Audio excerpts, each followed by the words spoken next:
كنت فاكر إن أسوأ حاجة ممكن تحصل إنك تشوف كابوس، بس اللي حصل لي كان أسوأ من الكوابيس بكتير. صحيت من النوم فجأة، الساعة كانت 5:30 صباحا. حسيت بحاجة غريبة، مش في الحلم، في جسمي نفسه.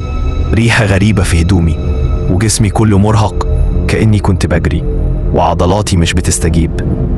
أول حاجة عملتها بصيت على الساعة اللي جنبي.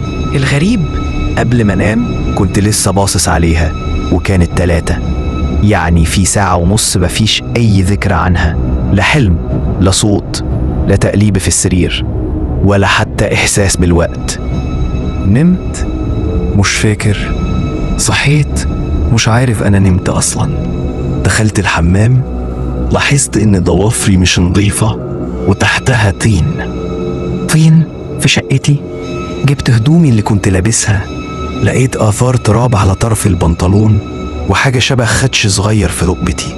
الغريب بقى مش كده، الغريب إن الباب الخارجي للشقة كان مفتوح، وأنا متأكد إني قفلته قبل ما أنام. بدأت أشك في نفسي، دخلت في نوبة هلع.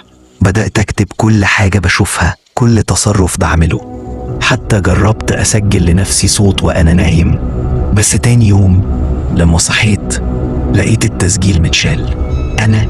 أنا اللي مسحته، ولا فيا نسخة مني بتتصرف وأنا مش موجود؟ اللي مخوفني مش إني مش فاكر أنا عملت إيه، اللي مخوفني إني بدأت أتقبل إني مش لازم أعرف. والمشكلة الأكبر إن إحنا في قناة ظلال الليل مش متأكدين إذا كنا إحنا اللي عملنا الفيديو ده ولا لأ.